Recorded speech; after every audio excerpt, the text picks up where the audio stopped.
Today we shall go for this inheritance chapter. What is inheritance? Why it is required? To what extent it will take care of the member born to a person in the particular family. As a family member, as a legal heir, as a successor, to what extent I am having the ownership pertaining to the part or whole of the property of either my father or ancestor property, say. Since we are dealing with Muslim law, since we are dealing with Muslim law, you must remember very important 3 points. One is, in the family of Muslim, there may be many numbers of family may be in one bigger vicinity, but they have not been termed under joint undivided family or joint family. You have studied the same thing, same concept under Hindu law. HUF. What is HUF? Hindu Undivided Joint Family. But here, the concept of having or possessing joint family among Muslims is not at all in practice. It's a vague, not in vogue. It's a vague. Second one, since there is no joint family, every unit, every entity, every sector, every unit is nothing but a separate family.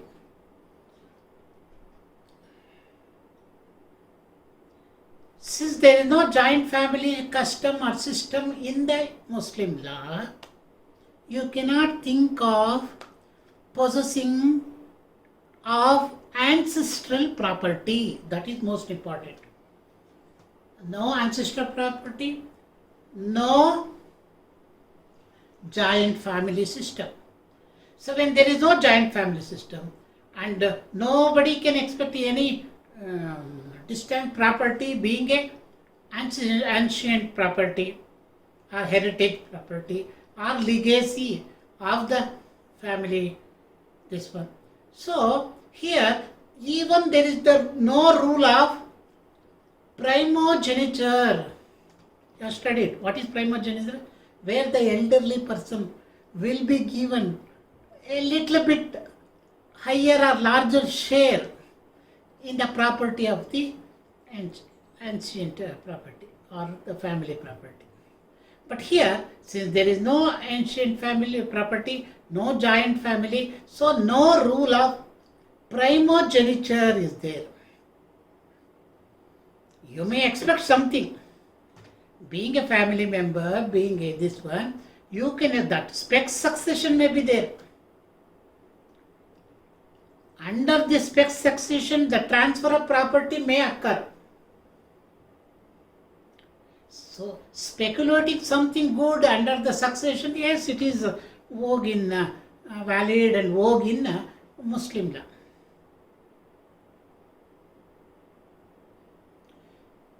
So, here we have to say, under introduction, I would like to say, succession to the properties of a deceased person, either in term of will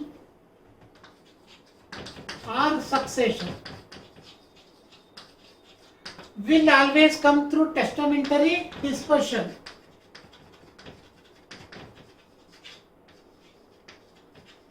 Testamentary documents or testamentary disposition is for will. For a succession, yes, inheritance will play vital role. To whom it will go? even if it is intestate property, only the legal heirs, relatives, distant kinders, they will come into the picture. Succession to the properties of a deceased person may either in the form of testamentary, that is will, or intestate, you may say. Testamentary succession is called a legacy. Testamentary is nothing but a legacy. Testamentary succession is called a legacy and takes place under will, whereas the intestate succession is called intestate. Intestate succession is called inheritance, and it will be come under this. Here, the legal heirs of the deceased, succeed to the property of the deceased person in the family. That is, upon the death of a Muslim, his properties are in the first instance utilized for payment of certain of statutory religious objectives, inclusive of his health expenditure, funeral expenditure, clearing of debts, giving away the salaries to the person who are dependent, and more than that any revenue dues are there, everything should be settled. After then only the total sum of the property will be kept for intestate. If there is will or other gift, something of such thing, 1/3 only be may be used properly.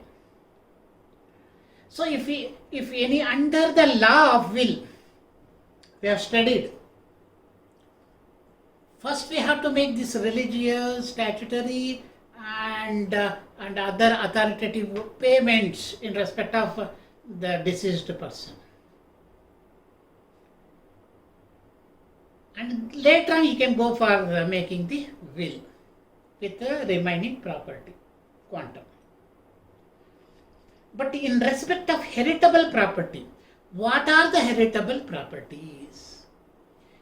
The deceased Muslim property which are to be distributed as per the law of the school to which that particular deceased Muslim belongs to, whether Sunni or Shia, or even to the sub-schools. Why I am stressing sub-school? Because even to the laid down rules and statutory methodologies of partition, succession, inheritance manner, sub-schools often give a room for partitioning or inheriting such of the quantum directly or indirectly with support of being some cultural or customary influences. This is there. Even today it is playing vital. Customary or the cultural background will support the particular person to gain the property, though he seems to be a little bit away from the lane of inheritance. For example, a Sunni Mohammedan, propitious, a man with property but dead, shall be governed by the Sunni only. And in the same way, Shia fellow will be under Shia inheritance rule. This is one. Shia and Sunni rules are very important. Because under Muslim law, Every kind of property may be inherited as heritable property. Here it will come. Every property which are happen to be under the possession of a major Muslim and head of the family, say family head, and who has recently been dead. So that fellow, whatever the kind of property are in his possession, they will be known as heritable property. How? It will go a long way. Methodology differs a lot. They will say it is according to the scientific approach, highly evolved, revolutionized. So all this put together has become this chapter partition, succession and inheritance under Muslim law to be dealt very, very, very keenly. It is not so easy to come out, though there are classes, class 1, class 2, class 3. Even studying all these factors and factums, often it will become very difficult even for the scholaristic personality in the legal field to sort out the matter. For purpose of inheritance, Muslim law does not make any distinction between carpon and usufruct, or between the movable and immovable, or corporeal or incorporeal type of property. So there is no difference. What are the property the fellow who had before to his death are all to be considered as a heritable property. Inheritance opens only to the death of the prime Muslim personality in the family. Inheritance opens only after the death of a Muslim. No person may be an heir of a living person. They are all family members, close. No one will be recognized particularly saying that he is the legal heir, she is the legal heir. No person may be an heir of a living person. Therefore, you must know inheritance opens only after the death of the Muslim personality or Muslim man.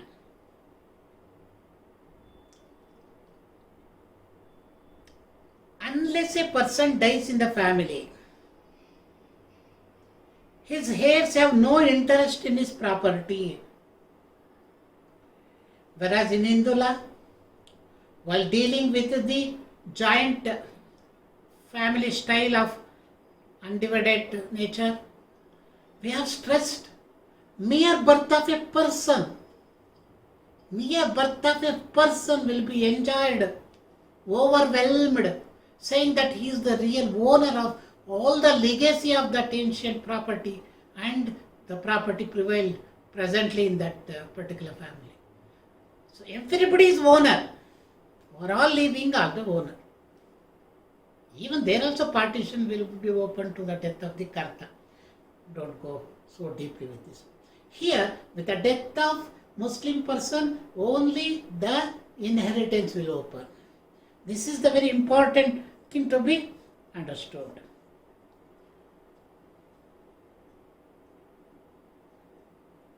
So, coming to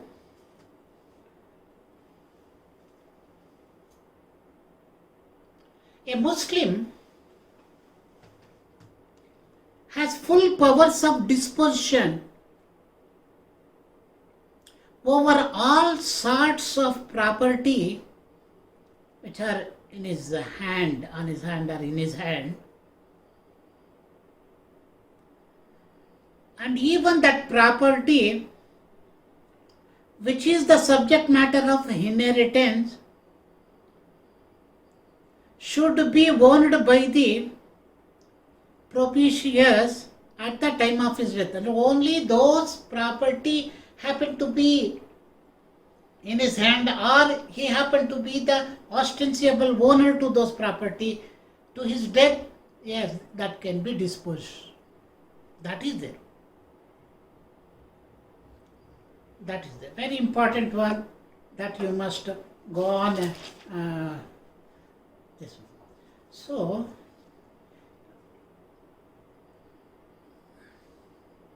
even coming to the introductory part, partition, succession, inheritance are not evolved directly in the Muslim law, but they have been borrowed from the other religion of pre-Islamic period in the vicinity of Saudi Arabia, where according to the pre-Islamic customary law, this inheritance, the nearest male agnates, you know agnates and cognates. You know the agnates and the difference between agnates and cognates. Agnates are those who ascended from the father's side, and cognates are those who ascended from the mother's side.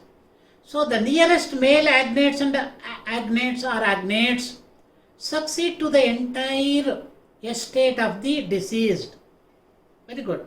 The nearest male agnates, if there are in plural agnates, succeeded to the entire estate of the deceased. Second one, these are the pre-Islamic customary law prevailed for inheritance portion. Females and cognates were excluded. But nowadays this discrimination has gone. However, under Muslim law, preferences, a kind of approval for them to receive at least a distinct part is there, remaining is in the work. Third one, descendants were preferred to ascendant or ascendants to the collaterals. When the agents were equally distant to the deceased, when the agents were equally distant to the deceased, the estates were divided per capita. Per capita.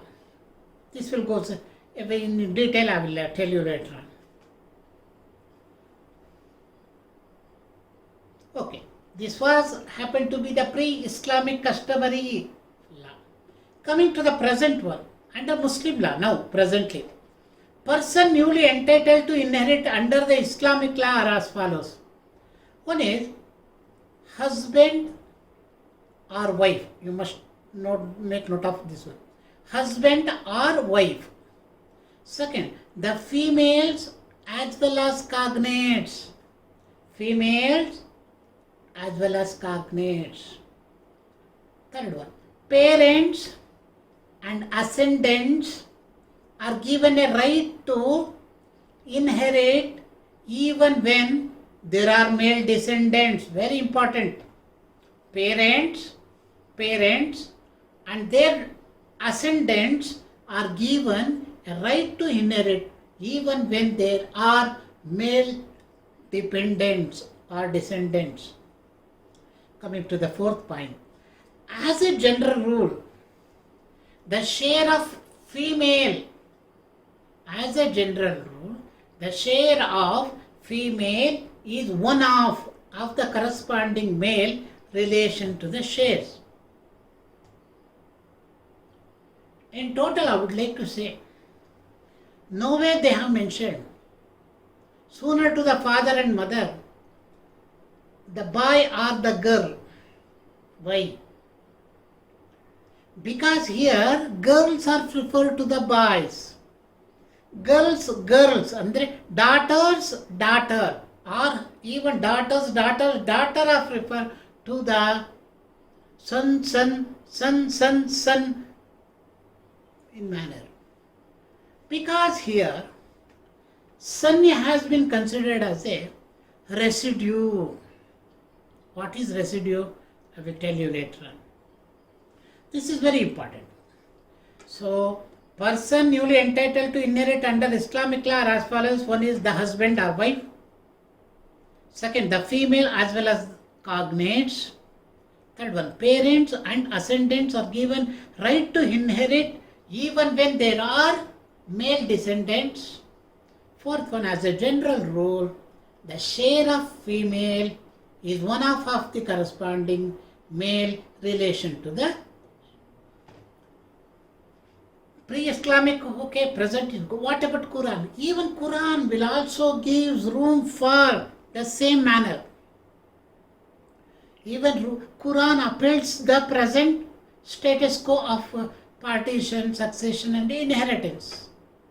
There are specific verses, and according to those verses only the law of succession have been in existence, and the procedure what have been implemented or said will be followed even today by both Sunnis and Shias all over the world.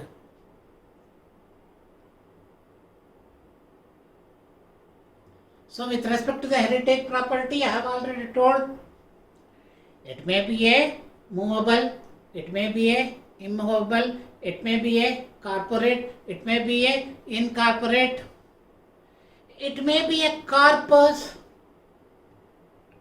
it may be a usufruct, all put together the earning of the male who has been recently died, that will be considered as, and out of this sum you have to deduce or deduct few expenditures termed to be religious, statutory, and more than that revenue authoritative government going dues.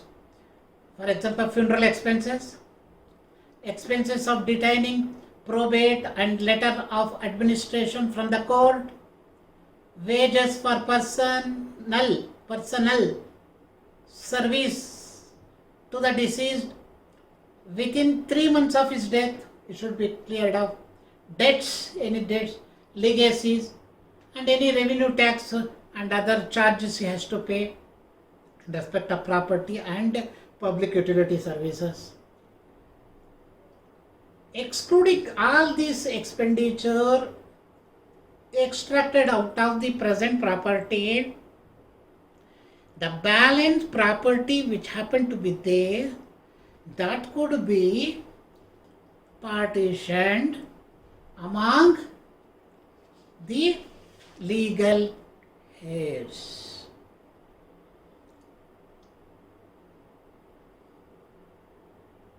So coming to the applicability of certain rules, this is most important. Coming to the applicability of this one. Before that, I would like to say again, no joint family system is there. You know well. No rule of primogeniture. What does it mean? According to the law of primogeniture, the eldest male in the same degree succeeds to the ancestral land to the exclusion of the others. A little bit larger quantum has to be given to him. But the Muslim law does not recognize this kind of discrimination.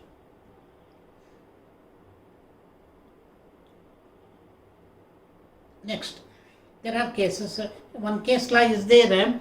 Yes, Fateh Yab Ali Mirza. Fateh Yab Ali Mirza versus Union of India. Year 1991, Calcutta 205. That is the case for primogeniture. Coming to the transfer of spec succession. What is spec succession? Under the Muslim law, a son or any other possible heir does not acquire any interest in the property of a person by birth. The right of an heir comes into existence for the first time only on the death of the propitious, that is the owner of the property. And during the lifetime of the propitious, his heirs have no transferable interest in it. It is not possible at all interest in the property. So long as a person is alive, he has no heir. The principal nemo est heirs viventis. Nemo est heirs viventis. A living person has no heirs is recognized. Heirship is only to a deceased owner. The estate vests in and heir only at the time of the owner's death.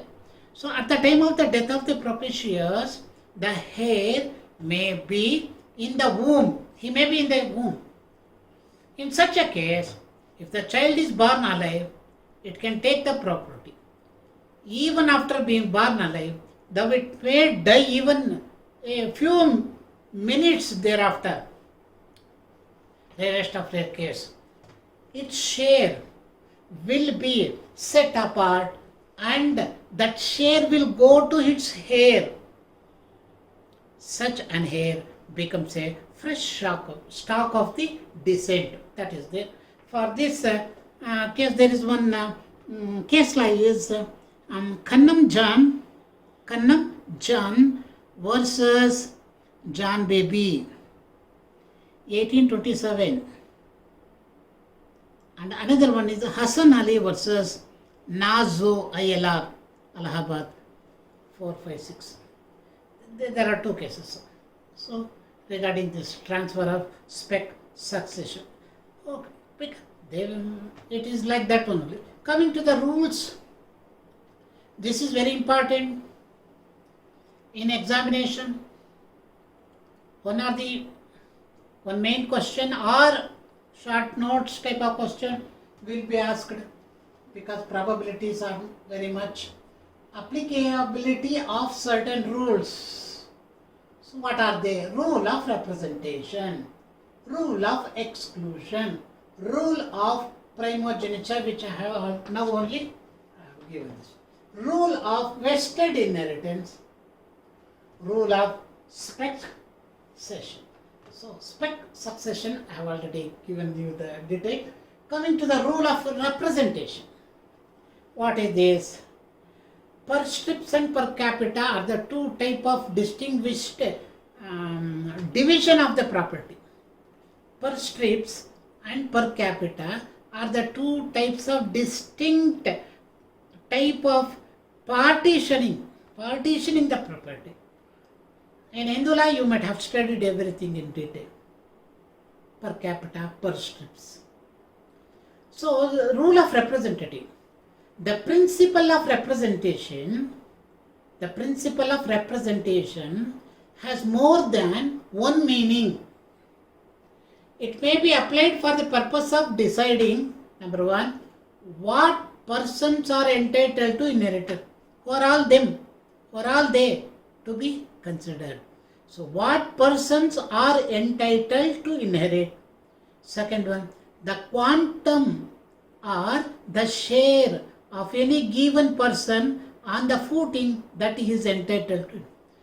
Whom to be considered and what amount to be given. Amount means part of the property to be given.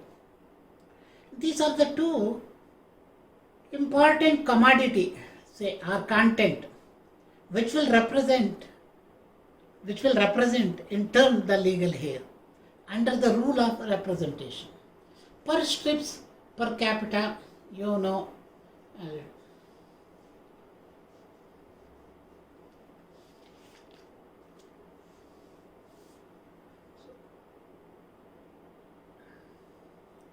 Coming to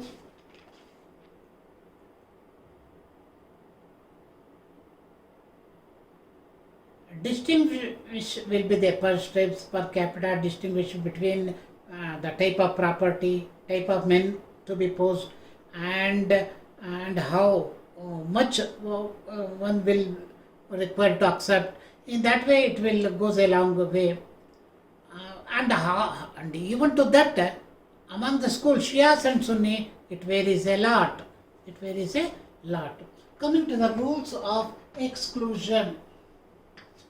Rules of exclusion. What is this one? Rules of exclusion. Every person, including a child, in the womb, provided he should born alive within the span of 6 months or 9 months or say 10 months, is entitled to inherit unless there is a specific rule of exclusion. According to the rule of exclusion, certain persons are disqualified. According to the rule of this exclusion, certain people, certain category of people are excluded. Even a Hindu light is there. I will go further, then you will come to understand. Certain category of people are being excluded. According to the rule of exclusion, certain persons are disqualified to vote or inherit the property of either father or grandfather or the person here in Muslim. Such persons, though heirs are excluded from inheritance due to certain impediment imposed on them by Muslim law.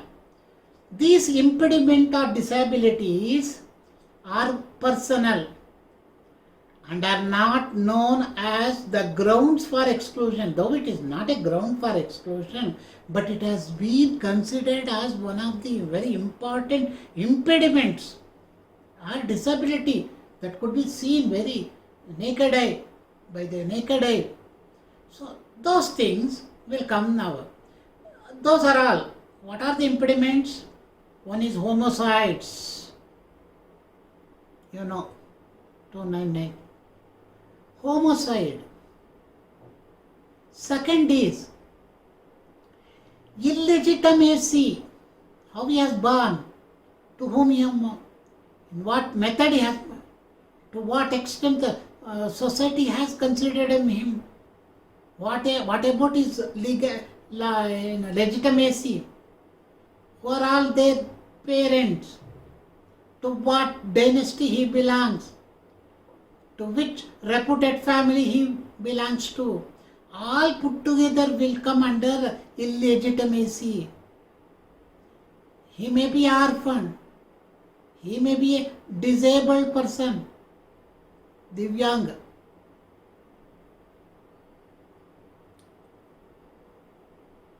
How the society is being looking at him.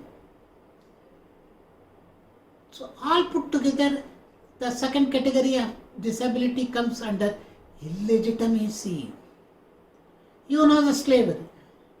Even today we are zooming, even under democratic republic, federal type, unitary type, secular, social, we are in one way or the other way bondage to some fellow. This slaverism never goes. Compulsion will be there, coercion will be there, force will be there. Conflict is every time, every minute will come upon us only. So under this, slavery is also one. We have to get rid of this one. But every good thing will be in the textual manner only. Practically we have not seen till date. So slaverism, even among slaverism, yes, whether he is capable of accepting the part of his property, relatives or father's property, that would be the question. Differences of religion. How it will occur? Apostasy or conversion. So because of apostasy or conversion or being renouncing in other kinds, going away as a monk, Mullah Kaji and other thing. So that will, this kind of differences of religion will also come between while sharing the part of the property to that particular person. Next, fifth one is differences of allegiance or country not recognized. So that is there. Differences of allegiance. With the end of Muslim rule in India, the ground is exclusion last, and nowadays it is not a significant one. However, for the study purpose, because history cannot be left so easily, so differences of allegiance or country not recognized in India. What is this one? With the end of the Muslim rule in India, this ground of exclusion lost its significance. However, the symptom, its resembling modes are even today in one way or the other category it exists in making the fellow who actually a eligible person into ineligible and incapable to accept the part of the property while giving inheritance or partition. What is estoppel in succession? What is estoppel in succession? What is this one? Estoppel in succession. I will give you a clear-cut picture here. That is expectation of a right to inherit is not heritable or transferable. Expectation of a right to inherit is itself is not heritable or transferable, but its relinquishment, and the giving up relinquishment is valid under certain circumstances. If a heir has agreed to relinquish from claiming the inheritance as part of the compromise or a family settlement from which he has gained many, estopped from claiming the inheritance. In the case of Nazir ul Haq versus Fayaz ul Rahman, this is the case. Nazir ul Haq versus Fayaz ul Rahman. A husband gave some immovable property to his wife. Husband gave some immovable property to his wife. Okay. Instead of her dower. In the place of dower, he will give some immovable property to his wife. Husband only gives this one. And agreed not to claim any share of it. Further, don't ask me anything. This is the final settlement. As after his death. Okay. The court held that the agreement was valid and binding on the husband. Here, in this particular case of Nazir ul Haq versus Fayaz ul Rahman, the court held that the agreement, what agreement? Husband gave some immovable property to the wife instead of her dower and agreed not to claim any share of it as her heir on her death. This agreement, the court held that the agreement was valid and binding on the husband. This is one. There are even many cases also there, and it has many rules also.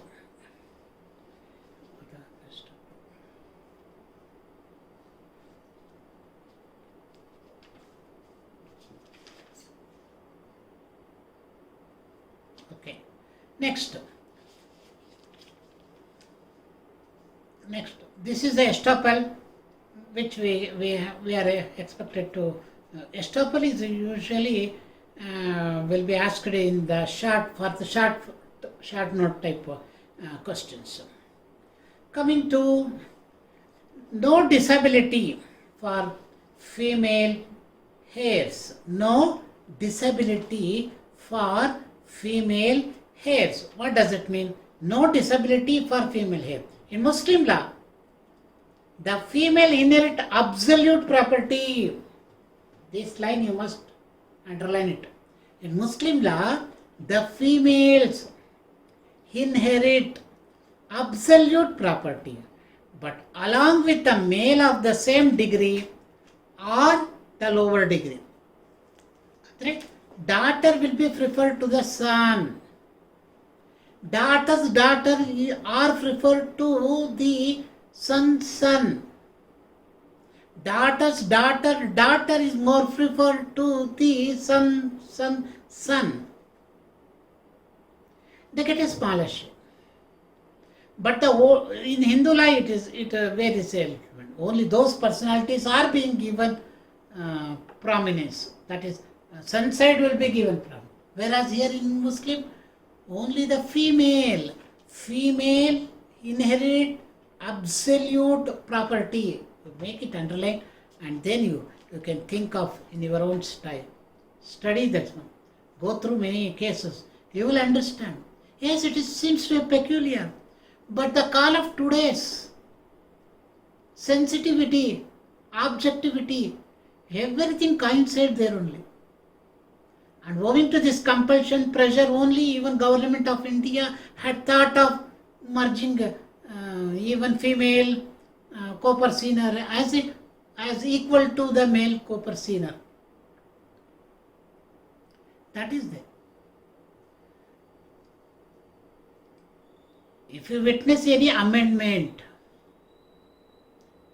if you see any amendment to any of the provision or the particular part of the act, it is because of some relevances which have to occur in the society. For that, movement will be there, coercion will be there, opinion will be there, struggle will be there, knocking the court door will be there. And every put together, government will finally decide either to go for amending it or doing any other beneficial provision for that category of people to whom they have denied a little bit longer period.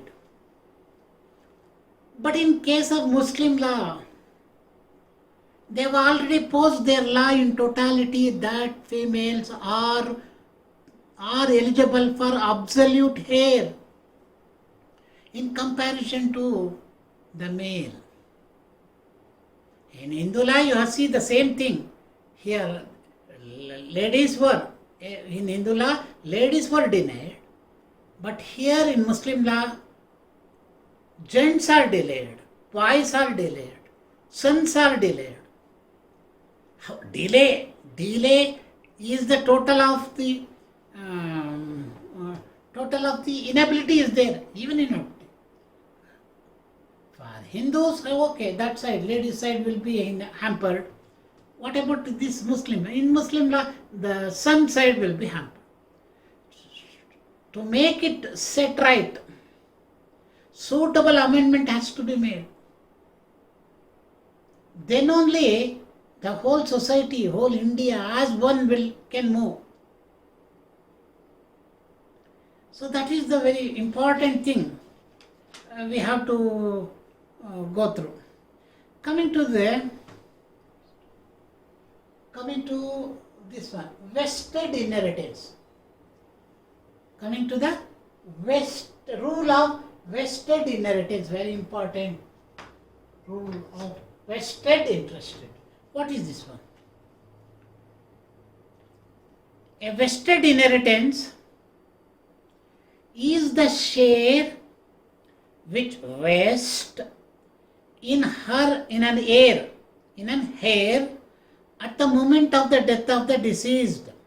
A vested inheritance is the share which vested in an heir at the moment of the death of the deceased. Very easy. A vested inheritance is the share which vested in an heir at the moment of the death of the deceased, whose property is claimed. That share, claimed property. Until all the funeral charges, debts, etc. are paid, the inheritance of a Muslim vests on his death in each individual heir. That expenditure, what you are going to now look into, that should be borne by all, not by one particular shareholder. It will be divided among all the fellows. Or else, first dividing that one or excluding that portion of expenditure, they will keep the certain quantum of the property for sharing. So that will also there. So if not, yes, burden of taking the expenditure part of the very relevant funeral charges and debt and other thing is the post for all the shareholder. Inheritance of a Muslim vests on his death in each individual heir. Before distribution of the share of inheritance, if any of the heir dies among receiver, heir dies, the share which has already vested in him or her shall pass on to his or her heirs immediately on the death of a Muslim man. The property is vested, and vesting of property never gets postponed. The property which are vested and the process of vesting shall not to be postponed often and often. That is the theme of vested inheritance, rule of vested inheritance. Very important. Coming to succession, there is another one, life estate and vested remainders. Life estate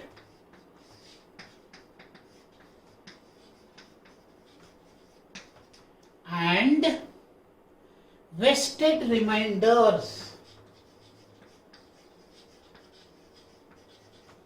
What does that mean? I will give you a clear cut picture of this one. Life estate is the vesting of property to a person for his lifetime for enjoyment only. What is life estate? Life estate is the vesting, the giving away the property to a person for his lifetime enjoyment. Okay. Second one there only. Remainder is a remnant of a lifestyle. Remainder, here it is a word, remainder. What is remainder? Is a remnant of a life estate.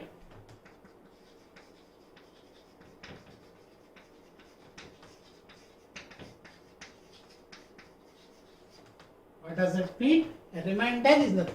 But what is life? It is for enjoyment, absolute enjoyment. Absolute enjoyment of one's life. Third one. Thus, if A grants land to B for life, and after B is deceased to C and his heirs, C's interest is termed as a second stage of receiving the one. A give to B, but luckily or unluckily B dies. The C is not eligible for this one.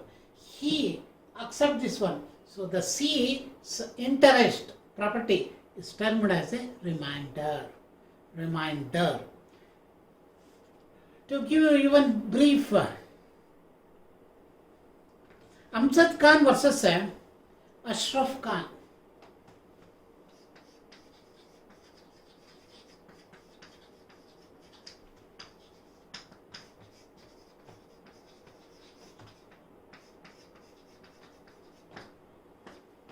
Amjad Khan versus Ashraf Khan, the deed described that transaction as a gift without consideration. Transaction as a gift without consideration. It mentioned that the donee and the heir of the donor had consented. By it, the donor gave to his wife entire property as to 1/3 with power to alienate, and as to the rest, she shall not possess any power of alienation, but she shall remain in possession thereof of her lifetime. So after the death of the donee, the entire property gifted away by this document shall revert to the donor's collateral. If donor is not there, to his horizontal personalities. So on the question whether the interest given in the 1/3 was an absolute interest are only a life interest plus a power to alienate. The judicial committee took the later view. Both as regard life estate and remainder, there is considerable uncertainty as to the consequence of the decision. However, the Calcutta, Bombay and Nagpur High Courts have held that a gift of a life interest is valid. Gift of a life interest is valid. The Chief Court of the Oudh has held that the bequest of the life interest by the will is also valid. But Shia people, they are of different observations and view. Privy Council, it has made its own observation and are sufficiently ample to cover the Sunni cases also. So the same thing is applicable here also.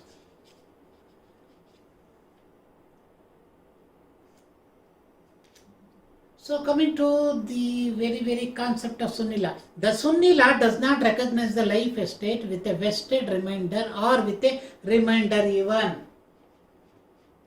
Sunni law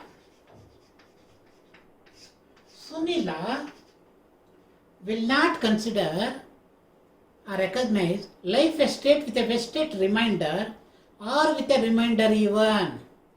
When a property is held by A, not as a full owner, but as a limited one for his lifetime, and he has no power of alienating it, and the property is to pass on to B after the death of A. So B has a vested interest in the property. A in the limited holder and B the remainder man.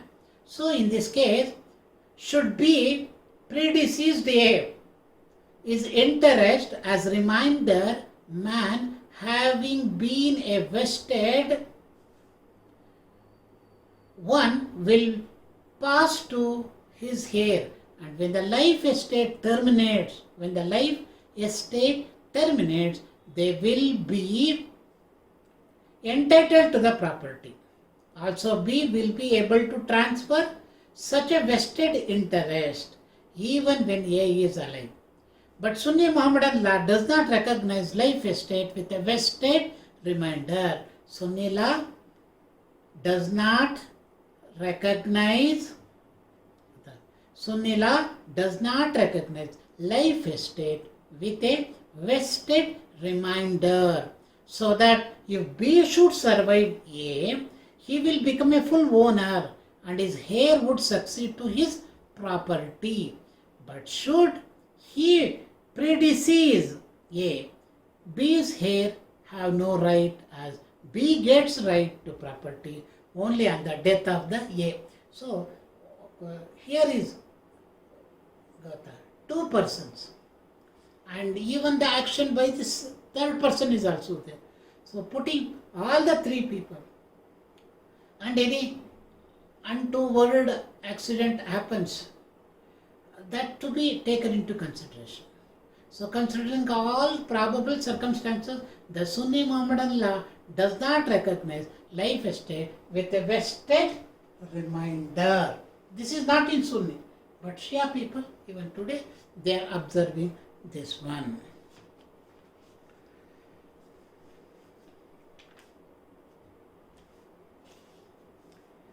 Okay.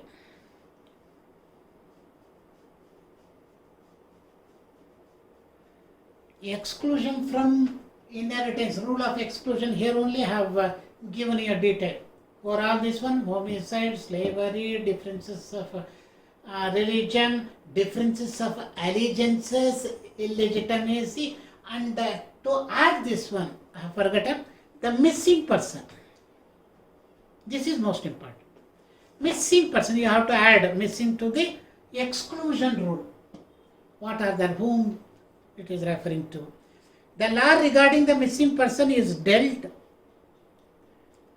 in section 107 and 108 of the Evidence Act, which provides, section 107 says, when the question is whether a man is alive or dead, and it is shown that he was alive within 30 years, the burden of proving that he is dead is on the person who affirms it. The onus of proving is given to that particular person who affirms that one. He denies that he is not no more or in that way. Section 108 of Evidence Act says, provided that when the question is whether a man is alive or dead, provided that when the question is whether a man is alive or dead, alive or dead, and it is proved that, he has not been heard of for a period of 7 years continuously by those who would naturally have heard of him and closer to him. If he had been alive, he has to be very closer with those personalities. And if they deny that they have not heard of that particular fellow for a span of 7 years, then it will be assumed to be dead. The burden of proving that he is alive is shifted to the person who affirms it. That is there. He has to submit relevant documents, evidences, and other two according to the Evidence Act only in front of the court. The rule of Mohammedan law that a missing person is to be regarded as alive till the expiry of 90 years. This is the lifetime. The rule of Mohammedan law that a missing person is to be regarded as alive till the expiry of 90 days to the person or some shorter period owing to the circumstances or verdict. From the date of his birth is overruled by these two sections in India. Therefore, so long as a missing person is presumed to be alive, his property cannot be divided amongst the presumptive heirs, even among mother, father, wife, daughter. It cannot be partitioned. And the deceased person estate, which is a missing person's, is entitled to inherit, must be reserved until he appears and claim it. So for nearly a gap of 90 years to be given, he may come at any time and claim for this one. So with this speculation only should be kept open until he is known or legally presumed to be dead. Only by producing certain unique and relevant, recognized, approved certificate from the authorities, governmental authority, then only he will be considered as dead, and the legal heir may go for partition. However, to tell you boldly, there are some unique features of Mohammedan law of inheritance. It is not so easy. Studying, pursuing the court decision, comparing one case with other, and vast studying the differences between the Shia, Sunni and subclasses. Finally, you may take care of this one. It is very, very, very difficult. It is very difficult. Law of inheritance, what I have given today's portion is nothing but an introductory part to inheritance. The procedural way goes even further scientifically. Evolved one, they say. How it is evolved? Let's think of inheritance pattern among Sunnis, because we are very much concentrated only for Sunnis. Why Sunnis? Because Sunnis are the Indian Muslim Hither and thither we will find only those personalities who are very, very, very closer to us, and their day-to-day activities, everything will be depend upon this kind of law. So Sunni people are most interesting, more affiliated, and more approvable, approaching nature for other Indian people. So we shall now see the law of intestate succession. Law of intestate succession, or the Sunni law of inheritance. Sunni law of inheritance.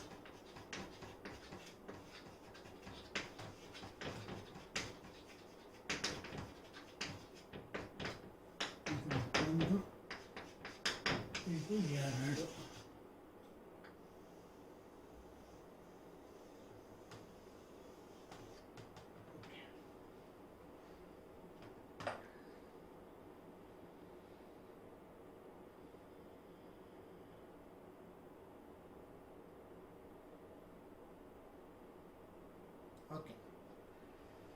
Introduction. The same. Sunni law of inheritance or division of heirs under Hanafi law. They will often Indian Muslim, Sunni law, Hanafi, Indian Muslim, all put together fetches the same meaning. You need not to. Hanafi law of inheritance, law of intestate succession, everything will come under this one only. We shall deal one by one. So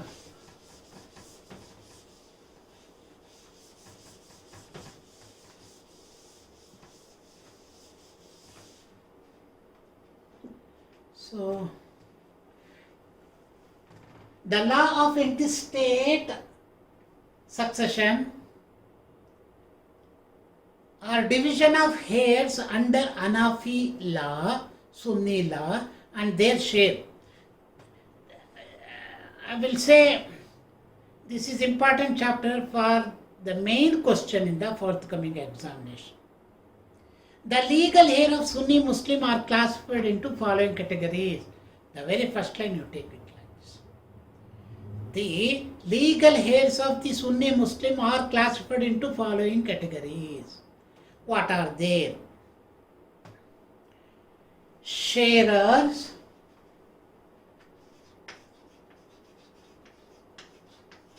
first one is sharers, second one is residuaries,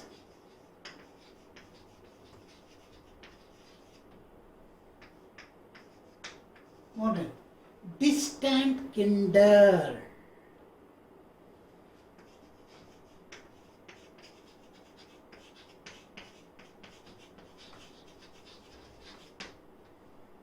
distant kindred. Again, the sharers are known as Quranic heirs.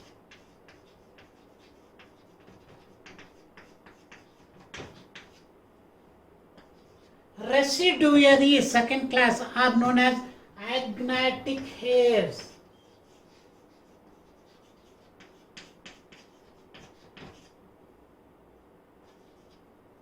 Distant kindred are known as uterine heirs.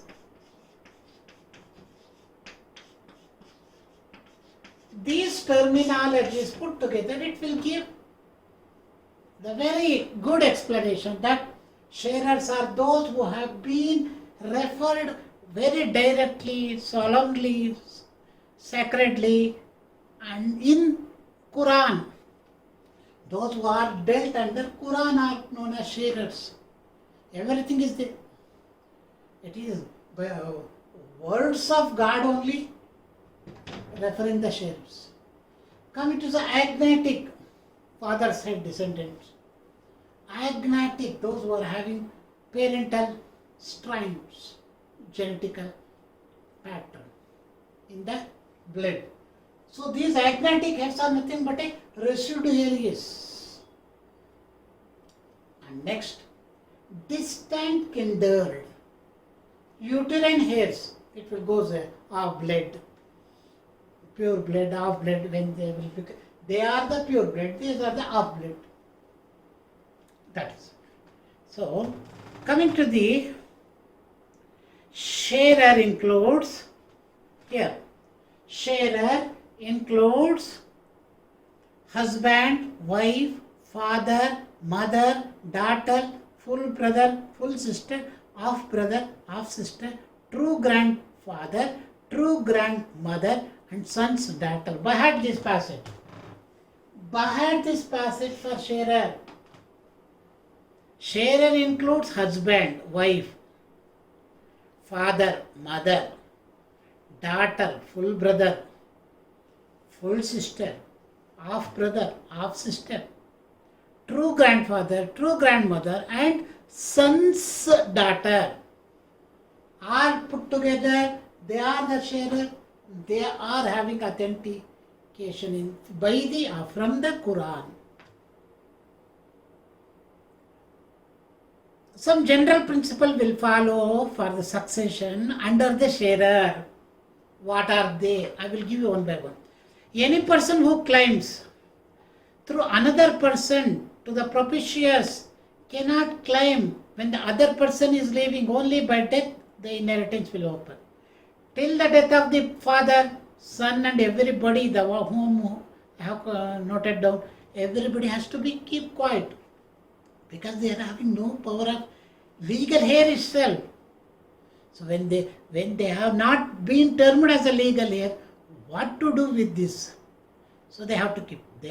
No one is having any authority of presuming to be the owner of their father's property unless he will die. Second one, within each class of heir,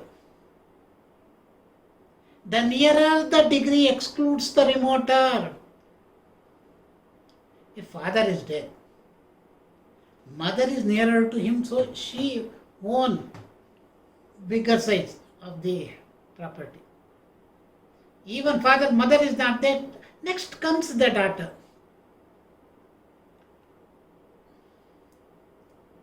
So in this way it will go. Within each class of heir, the nearer in degree excludes the remoter. Distance will be kept very distantly and distinctly. Example, son excludes son. Father excludes father. And father's mother, everybody. When I am here, no botheration of others. First, I have to take my share. That is there. When I am not here, it will go to my father's father. And even if he is not there, then father's mother's side it will go. In that way, it will keep at distance the remoter. Even give you a little bit distinct definition. Husband, coming to the word husband. First, sharer includes husband, wife, father, mother, daughter, full brother. Okay, coming to the husband. If the husband dies intestate, if the wife, take the occasion, season, or the eventuality, if the wife dies intestate, husband becomes a sharer. Under Mohammedan law, there cannot be more than one husband in the presence of the child or son's life. His share is 1/4. In the absence of child and son, his share will be his share.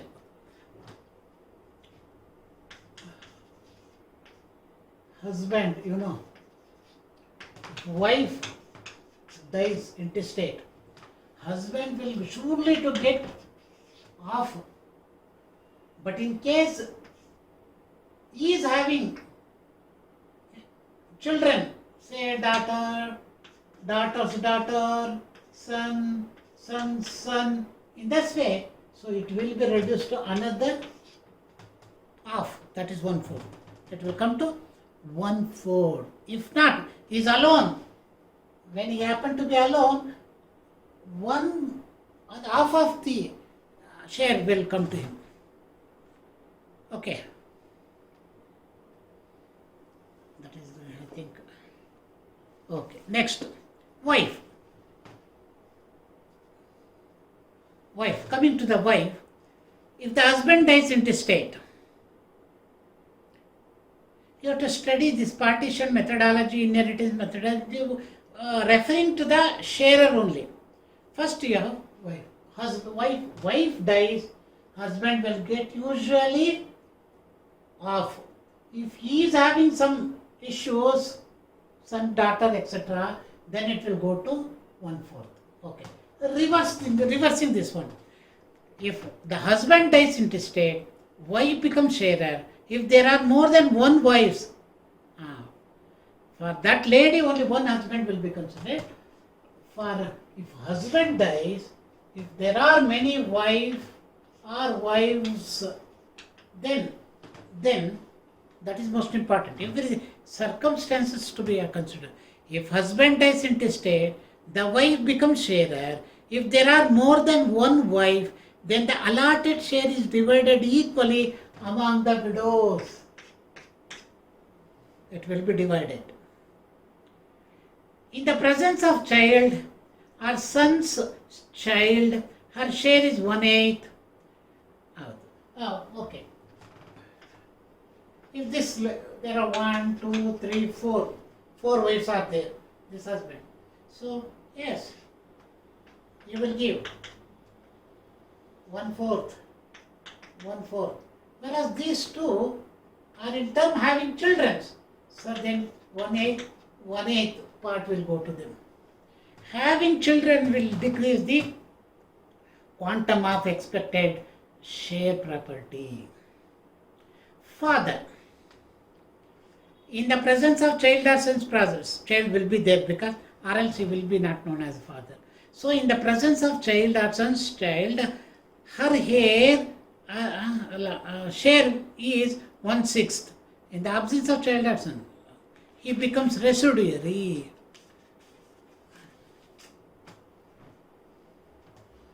Coming to the father, 1/6, write down this one. If he has any children, he will become residue. Having children, he will become residue. In this way, it will go. Mother also there, daughter is also there. It will go like this.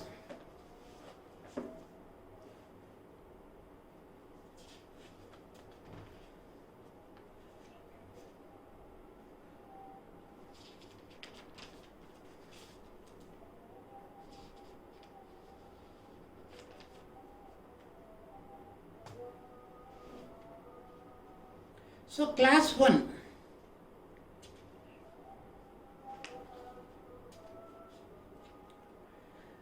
Relation by blood is also to be considered. And coming to the residuary or agnatic. Hair. Residuary are those hairs who inherit only the residue of the property after allotment of respective share to the sharer. Only after allotment of the property among the sharer, if even to that any quantum of property is left, that will be given among residuaries. The residuary have not specific share of their own. To tell boldly that residuaries have not specific share of their own. The residue may differ from case to case. Here, in Muslim partition, inheritance, succession, again, you have to study according to the particular case. The residue may differ from case to case. If there are no shares, the whole is inherited by the residuary. No problem about this residuary column.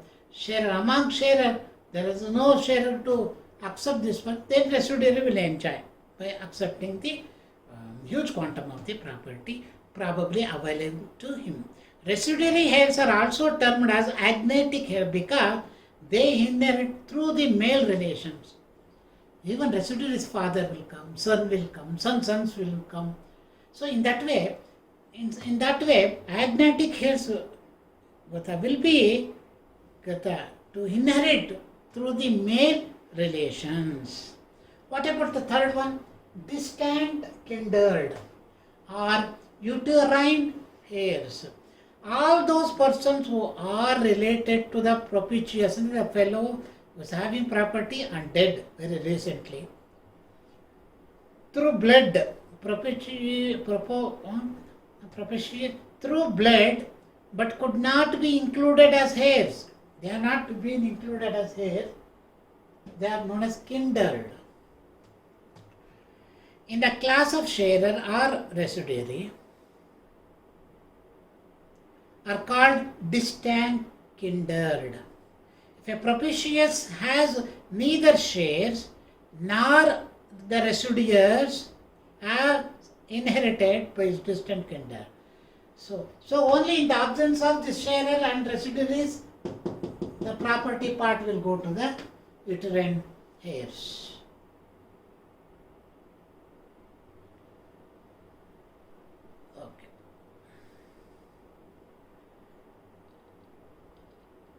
This comes under principal class. This is most important.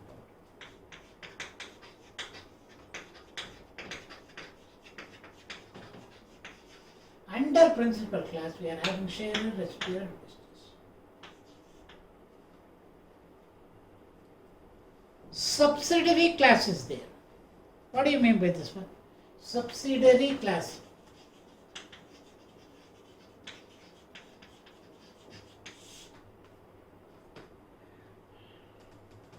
Besides the above mentioned 3 classes of heir, there are 4 more categories of legal heir. The heir included in any of the following classes are called subsidiary. Other than these 3, 4th, 5th, 6th, 7th classes are there. To whom? One is successor by contract.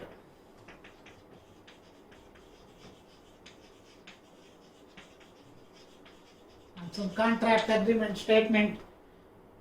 Successor by contract. Second one is acknowledged kindred. Acknowledged kindred or kinsman. Relative. Known or unknown relative. Third one, universal legatee.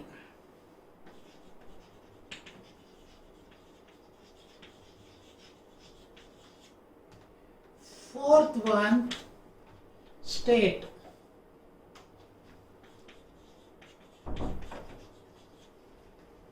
Successor by contract, acknowledged kinman, universal legatee, and the state are added to the principal class under saying subsidiary classes.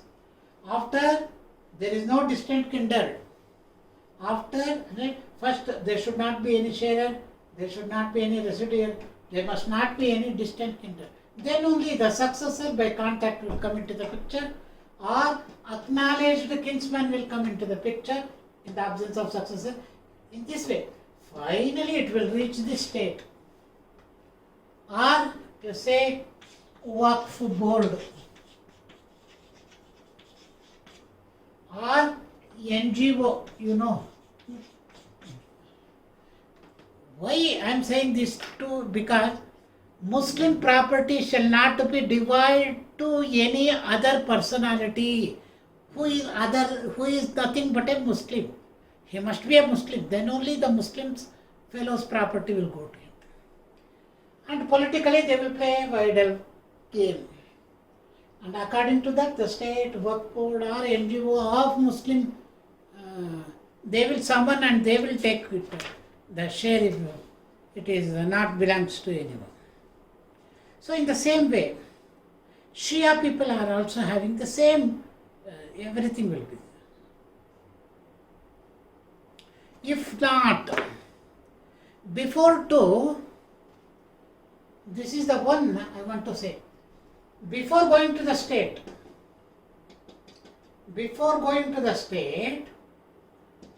any of the known, unknown, distant, living or faraway relative, he must come forward to accept this one, producing certain of the relevant government issued some certificates, that is known as succession certificate. What is this succession? It is a government body issued a certificate section according to the Indian Succession Act of 1925, and later on also in 56 also it has been amended. So the Indian Succession Act of 1925, accordingly the succession certificate will be issued to that distant kindred who is not at all a residuary or a sharer to that principal class, or the property belongs to that deceased person. So for that they can go for this.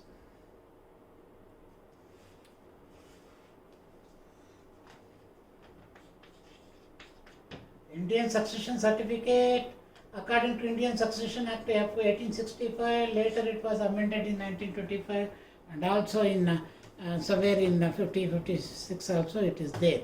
So here in this portion they will ask, Indian succession, it is for India. Here you cannot make it as Hindu-Muslim. No rule. Those who plea under Indian succession also, he will be given this certificate. What are the very legality of the succession certificate? That effect and legality of succession certificate is more important. Why one must go for the certificate? Because to claim the property part and to prove himself that though he is not a sharer, residuary, but a distant kindred, and to see that that same quantum of property should not be passed on to the successor by contact, acknowledged kinsman, or the universal legative, or it should not go and large under the treasury of the state. So in order to avoid this one, and to prove and come within this purview, and to own the property part of the deceased Muslim, he must possess this one. So effect of succession, there are nearly 5 very important means through which the succession certificate can be effected most vitally according to the judicial nation. 1. The succession certificate acts as a shield to the debtor from too many claims. Very important. The succession certificate acts as a shield to the debtor from too many claims. Many number they will come and they will claim their amount, but here the succession certificate will prove and it will shield him. Okay. Second, after the payment of the debt to the succession certificate holder, if some other person turns out to be the right person to collect the debt, it will not affect the debtor in any way. His liability is over as soon as the debt is paid to the holder of the succession certificate. Even giving, taking through certificate, succession certificate will hold good. If he happen to give, he must give accordingly. If he has to take, showing the succession certificate only, he can collect the due amount from all the relevant personalities. Third point, the succession certificate raises conclusive presumption that the holder is the legally authorized person to collect the debts due to the deceased. What does it mean? The succession certificate raises a conclusive presumption